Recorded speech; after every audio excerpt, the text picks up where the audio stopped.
के जे शहर में सुबह जे पार में मके जे शहर में सुबह जे पहर में मुको महबूब मौला ला जवाब वयो घर नूर थी सफापुर नूर थी आयो घर आमिना जया फिताब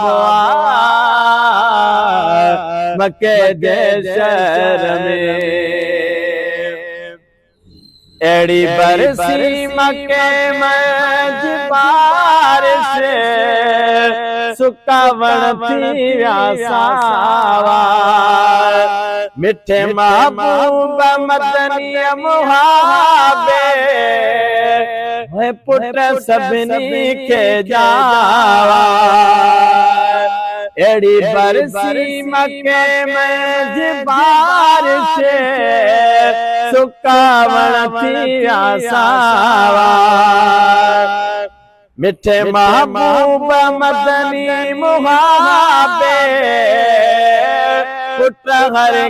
के जावा खुदा रंग लाया सजन जन आया खुदा रंग लाया सजन जन आया खुलो हर कैन बरकतुल जो बाबा मके जे शहर में सुबह जे पार में मुको महबूब मौला ला जवाब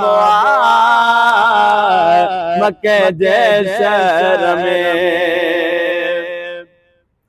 टूटा जुल्मत जा जंजीर सारा थियो आबाद गाब झुके सजदो कयो काबतुल्ला आयो काबे जो गाब टूटा जुल्मत जा जंजीर सारा थियो आबाद गाब झुके सजदो कयो काबतुल्ला आयो काबे जो गाब खुशू इंसान कर मलक हैवान कर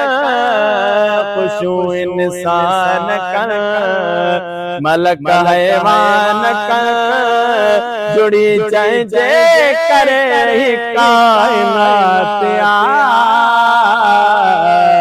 मके जे शहर में सुबह जे पार में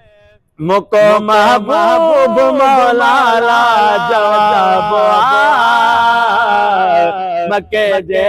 शहर में जन के कीनो हुयो से कड़िया पिया मशकूर मोमिना कन के बाहों लगी बदन में कैसी मोब मोरे कने